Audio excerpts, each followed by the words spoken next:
Allez, bonjour à tous et à toutes, je suis ravi de vous retrouver pour ce nouveau live. On est mardi, pas mercredi, mais c'est normal, demain c'est le 11 novembre.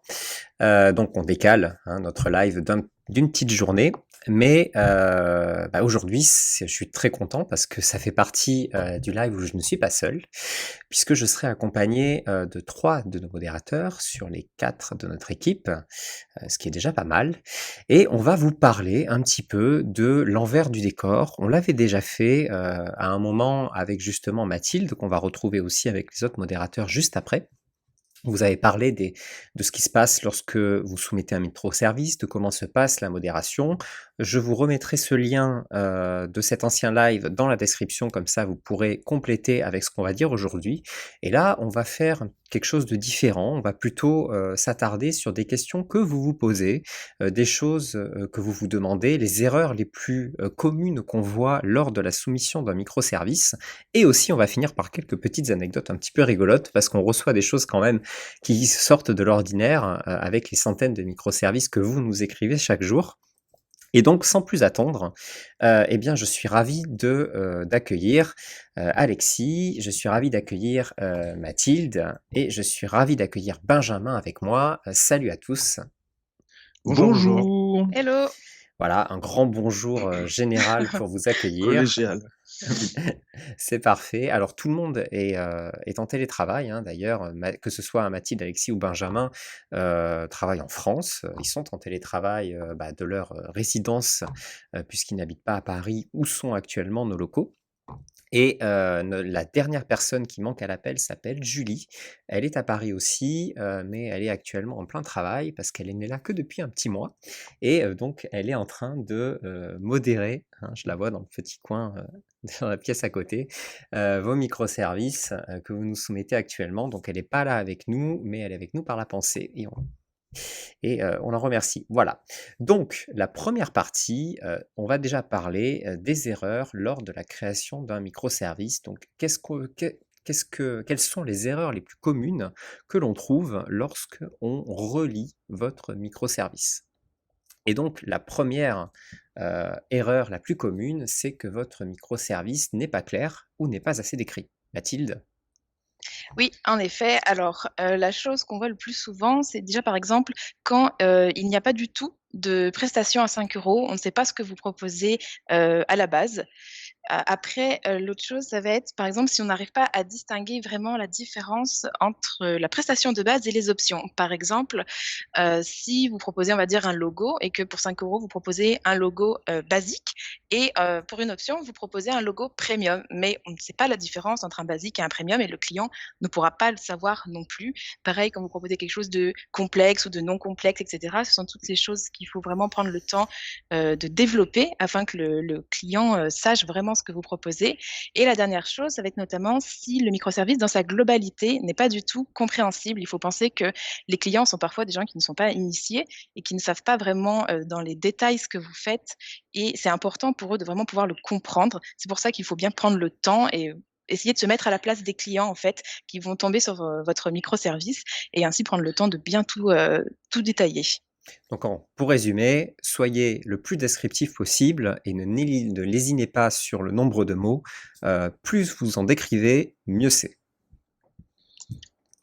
Je vais passer à la seconde erreur que nous voyons extrêmement souvent, qui est le microservice n'est pas un fourre-tout.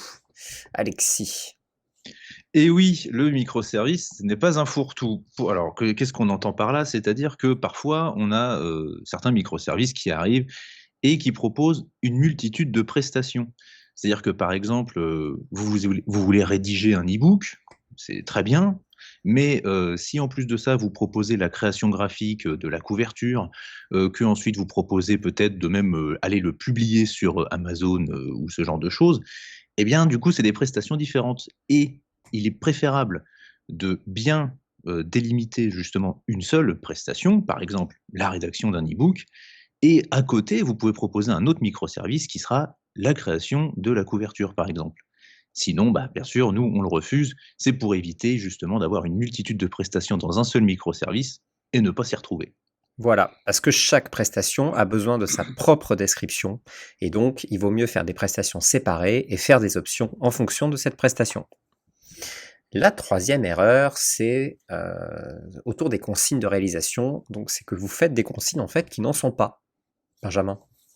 Effectivement, souvent, enfin pas souvent, mais de temps en temps, on voit que soit les consignes ne sont pas remplies, en sachant qu'il y a déjà le début de la phrase qui est pré-rempli, mais la suite n'est pas remplie, ou c'est rempli par exemple, je reviens vers vous et on en rediscute après, ou quelque chose comme ça. C'est pas suffisant pour des consignes. En fait, les consignes de réalisation, c'est tout ce que vous devez demander à vos clients afin de pouvoir commencer votre travail et du coup valider la commande et la commencer. Donc ça va être un gain de temps. Comme ça, vous aurez toutes les informations tout de suite. En plus, vous n'êtes pas pressé puisqu'à partir du moment où un client vous fait la commande, vous avez 48 heures pour la valider. Donc ces 48 heures sont aussi là pour leur demander toutes ces consignes. Et via ces petites consignes de réalisation, ça vous permet donc de mettre un premier pas dans la commande et demander tout ce qu'il faut à vos clients.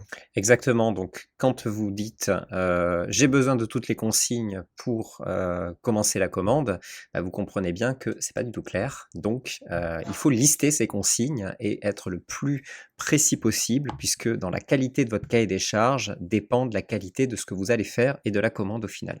Merci Benjamin. De rien. Eh bien, on repart sur Mathilde avec des tarifs non adaptés. Qu'est-ce que c'est que ça? Alors, il y a plusieurs choses. La première, le plus basique, ça va être des tarifs qui ne correspondent pas à notre fonctionnement. Donc, nous, on fonctionne toujours de 5 en 5. Et typiquement, quand quelqu'un va proposer quelque chose à 14 €, 27 €, etc., ce n'est pas possible. La plateforme ne permet pas de faire ce genre de prix.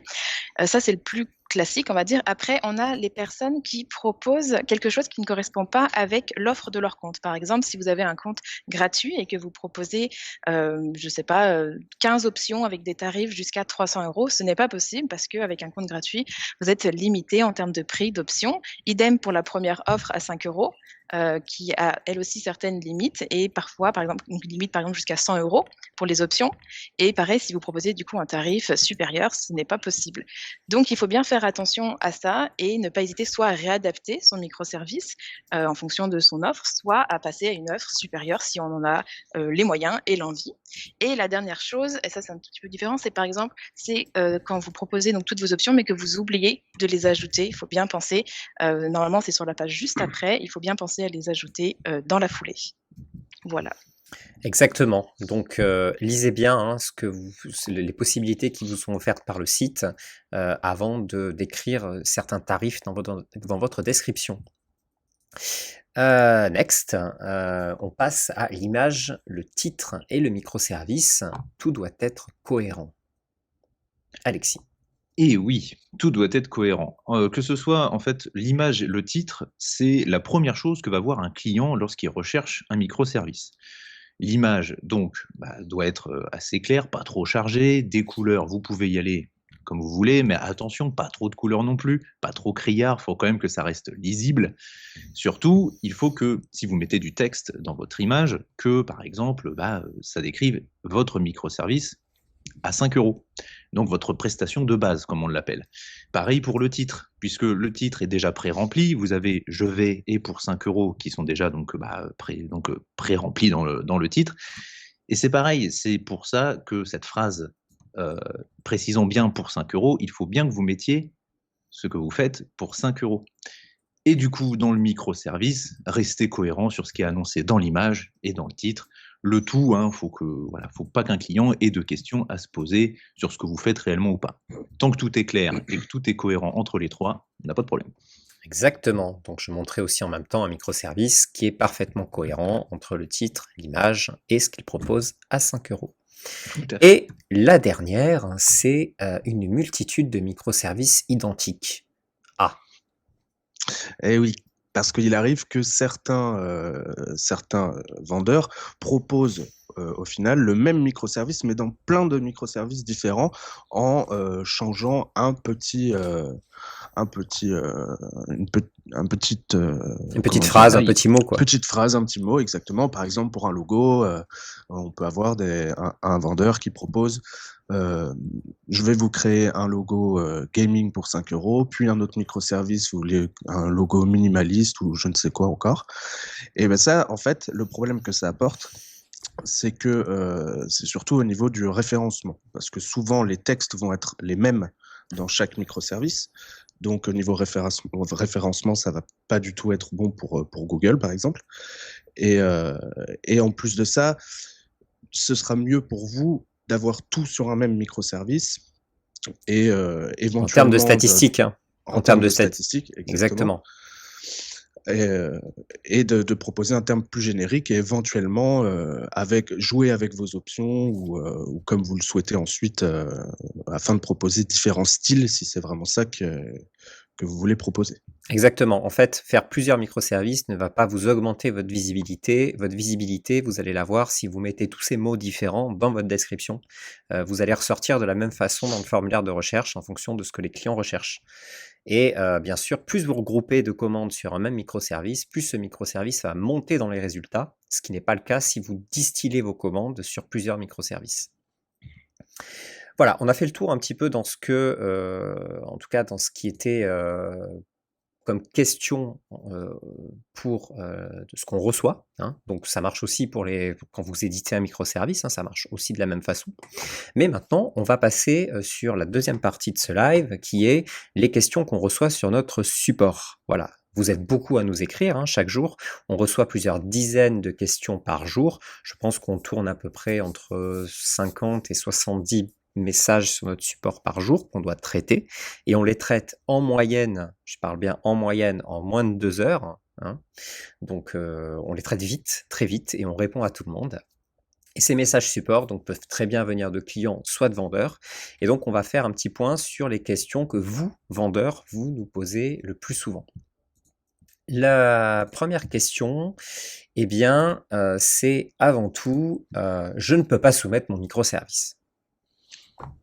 Oui, alors celle-là, c'est celle qu'on reçoit le plus souvent, je crois d'ailleurs. De temps en temps, quand vous essayez de soumettre un microservice, vous êtes bloqué et vous avez un petit message qui apparaît de 2-3 lignes qui vous explique que vous ne pouvez pas le faire pour le moment parce que la modération est sous l'eau. Effectivement, en fait,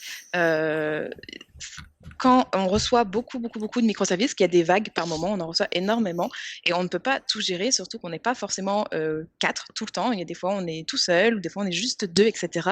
Et on a besoin, nous, pour pouvoir continuer à gérer le flux correctement, de couper la soumission afin de limiter et de pouvoir bien gérer les choses correctement sur l'ensemble de notre travail. Donc, quand vous avez ce message, on peut pas, ça concerne donc tout le monde et on ne peut pas vous indiquer précisément combien de temps la coupure va durer, tout simplement parce que tout va dépendre du rythme auquel on avance, de la quantité qu'il y a déjà, etc. Donc, il faut juste patienter et réessayer dans quelques heures. La modération n'est jamais coupée une journée entière. C'est toujours généralement par tranche de 2 heures, parfois un peu plus, parfois moins, ça dépend. Mais dans tous les cas, dans la journée, vous aurez un autre moment pour soumettre votre microservice. Alors, il y a aussi une autre raison pour laquelle on ne peut pas soumettre son microservice, c'est une question de niveau.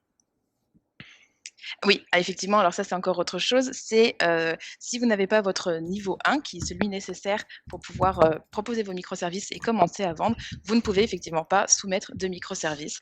Et il n'est pas nécessaire d'avoir le niveau 2 pour soumettre un microservice ou pour vendre. Le niveau 1 suffit amplement. Le niveau 2 donne accès à d'autres choses, d'autres retraits ou accès au niveau 3. Mais pour vendre, pour commencer, le niveau 1 suffit amplement. Voilà, exactement.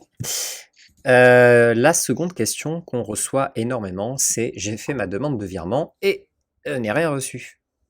Et oui, l'argent, c'est très important, puisque vous êtes là pour ça, bien entendu, en tant que vendeur. Quand vous faites une demande de virement, en fait, on a 5 jours pour la traiter et la valider ou pas. C'est-à-dire qu'en fait, on vérifie simplement si c'est bien vous qui faites cette demande. Voilà, c'est des vérifications de sécurité qu'on fait.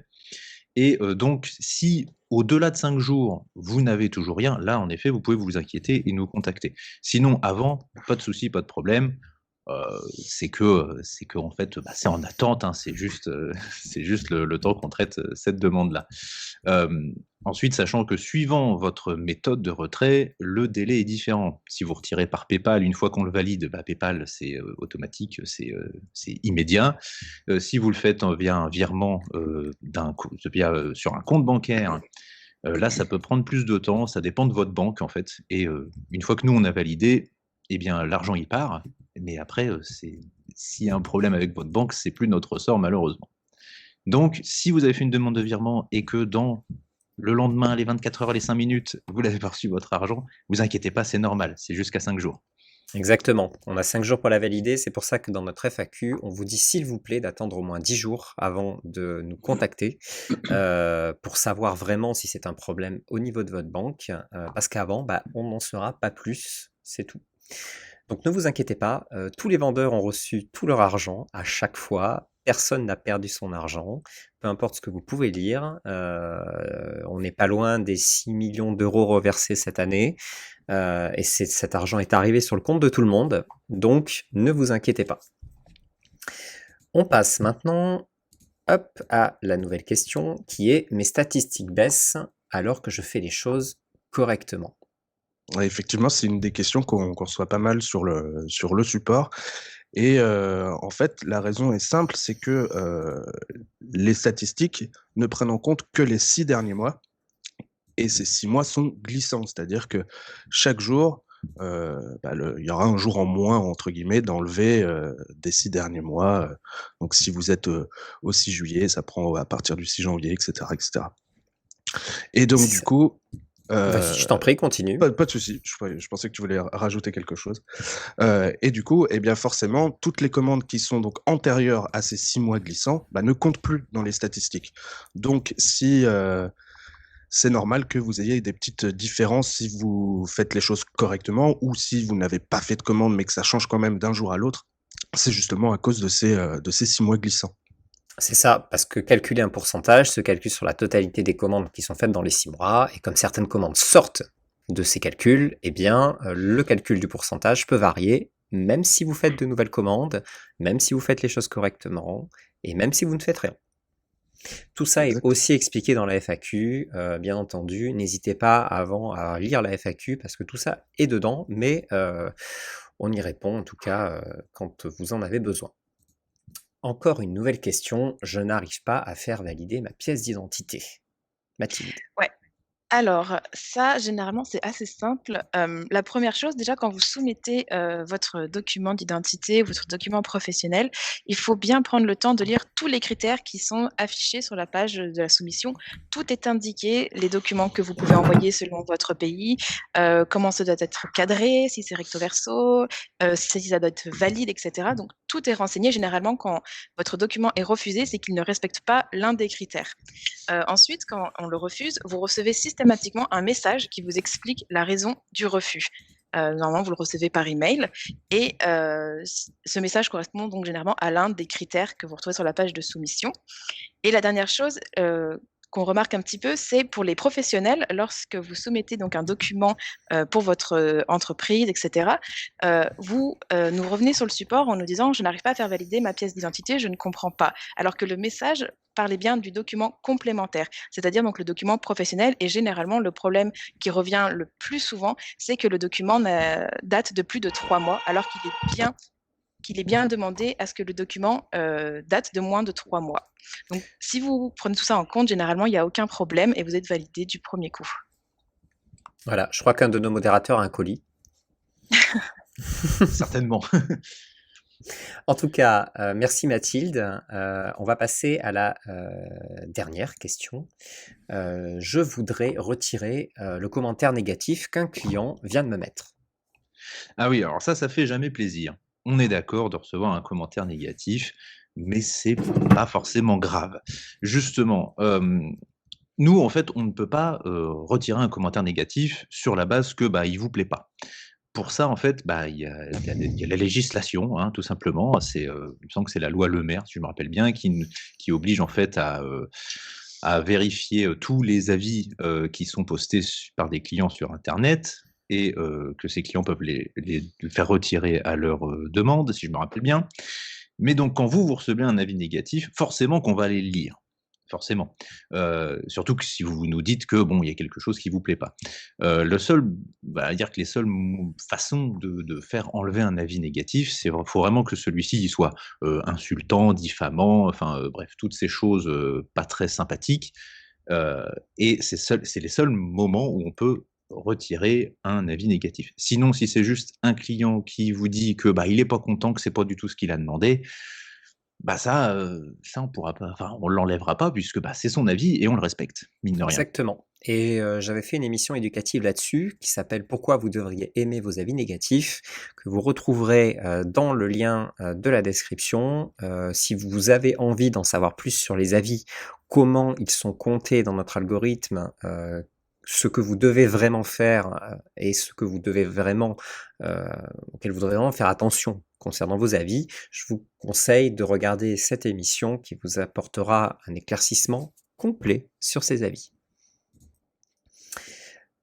On va passer à notre dernière partie qui est, quelques petites anecdotes, qu'on reçoit de temps en temps et qui sont, assez récurrentes et qui nous c'est vrai, qui nous, permettent aussi, de rire un petit peu quand, on reçoit certaines choses et dont on discute bien entendu et on voulait les partager avec vous. Bien entendu, rien de négatif, hein, tout le monde peut faire des petites erreurs, mais vous verrez que, certaines sont, assez rigolotes. La première, c'est la fameuse, maudite somme et je crois que c'est Alexis. Oui, alors ça me fera toujours rire. Ça fait maintenant, bientôt 2 ans, hein, que je suis sur 5 € et que je fais de la modération et la première fois, en lisant un microservice alors donc j'ai totalement oublié, hein, encore une fois, on ne se moque pas, hein, c'est juste, voilà, c'est le contexte qui est rigolo. Donc sachant que quand on fait de la modération, on est très concentré et en lisant ce microservice, je sais plus du tout de quoi ça parlait vraiment, hein, il me semble que ça je crois que c'était un logo, mais alors c'est comme, bon bref, je me rappelle plus et là je vois pour la maudite somme de 5 € et forcément ça me fait rire parce que je vous rappelle, hein, le vrai, hein, c'est modique, hein, le modique somme et du coup voilà, la maudite somme de 5 € ça m'a fait beaucoup rire donc forcément je l'ai partagé avec, les collègues, hein, puisque, c'est quand même assez rare et au final, c'est quelque chose qu'on retrouve de temps en temps.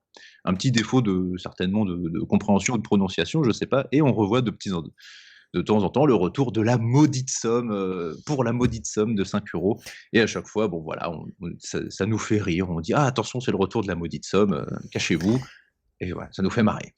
C'est ça, bien que là, on soit, dans une période d'Halloween, c'est toujours pas le moment de la maudite somme. Non, même en mode octobre, c'était pas bon. Non, puis elle est modique, elle est pas maudite, hein, vous inquiétez pas. Exactement. La seconde petite anecdote, c'est, alors que je l'ai appelé test 1, 2, 1, 2, test. Tu veux le faire, Benjamin, du coup? Ouais, si tu veux, il y a pas de souci. Donc one two, this is a test.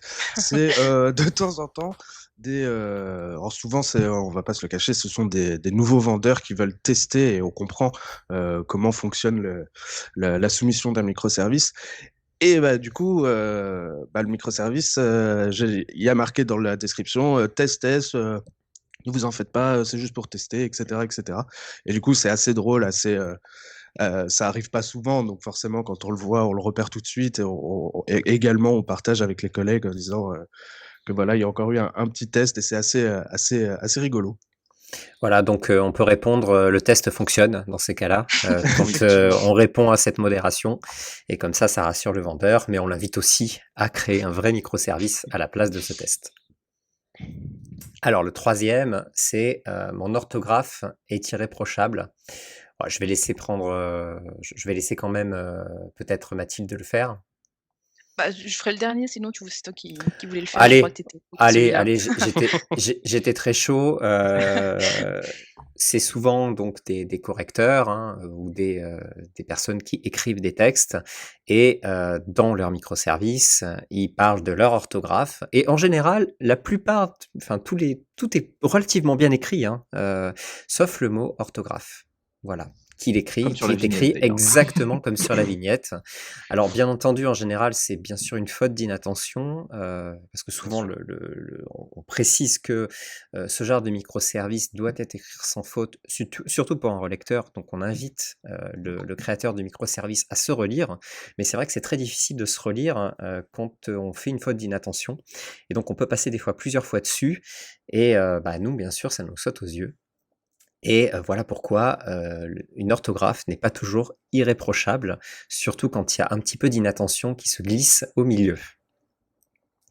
Et la dernière, c'est la technique du remplissage.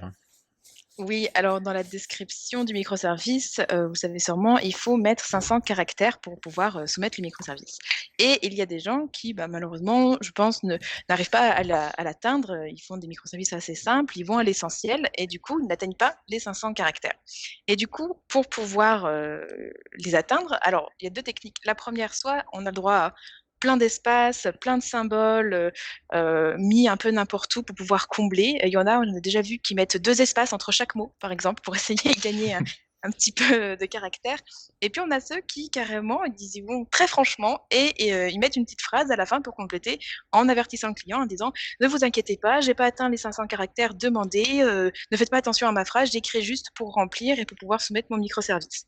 Donc à chaque fois, c'est pareil, c'est assez cocasse et ça nous fait bien marrer, également. Voilà, donc rien de grave, juste quelques petites anecdotes pour vous montrer l'éventail de tout ce qu'on reçoit tous les jours. Mais c'est qu'un petit éventail, vous pouvez vous en douter, parce qu'on reçoit aussi énormément de choses. Bah, écoutez, je crois qu'on a été, relativement complet. Il y a eu quelques petites questions, hein, sur Facebook. On va en Oui. profiter pour y répondre. Surtout une question d'Erwan qui dit que donc créer une longue description complète de son microservice offre un avantage au niveau du référencement, mais donne souvent suite à de nombreuses questions de clients avant commande qui n'ont pas le temps de de lire la plupart du temps. Vaut-il mieux simplifier son microservice au maximum et réduire son nombre d'options autant que possible, ou bien trouver le juste milieu? Est-ce que quelqu'un veut répondre? Ouais, moi j'ai bien une réponse à ça. Et bien, en fait, la solution, elle est très simple, c'est un peu entre les 2. C'est-à-dire que si vous avez une description trop longue, bah, nous, on va la lire, bon, au moment de la modération, c'est normal. Il y a pas de souci. Mais c'est vrai que votre client, bah, en voyant peut-être un pavé de texte énorme, va pas avoir le courage de tout lire ou chercher juste les infos, les plus, qui l'intéressent, hein, c'est-à-dire les tarifs en général.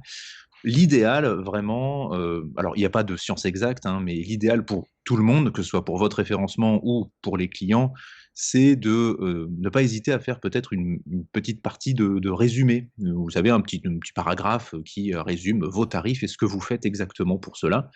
Et n'oubliez pas aussi que on a juste besoin de enfin, on a juste besoin. Vous avez juste besoin pour votre référencement d'une introduction qui vous présente vous et pourquoi vous proposez ce microservice, et une petite conclusion avec peut-être, voilà, des petites questions qui reviennent souvent et peut-être un lien aussi vers, votre profil si ça vous intéresse. Mais il n'y a pas besoin de faire trop long, mais ne faites pas non plus trop court. Il faut trouver, voilà, le juste milieu, c'est ça. Tu as donné une solution très, très juste, hein, qui est surtout de bien résumer ce que vous faites. Et après, si des clients veulent en dire plus, mettez le plus vers la fin, par exemple. Donc, Exactement. hiérarchisez un petit peu correctement votre microservice.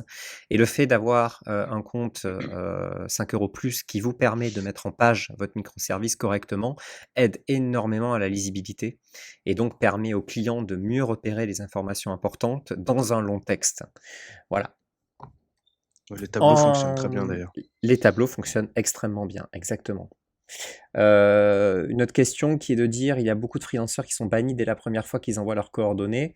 Alors c'est pas spécialement vrai, puisque, bien entendu, quand, des freelanceurs envoient, leur papier d'identité, on les prévient que ce n'est pas bon.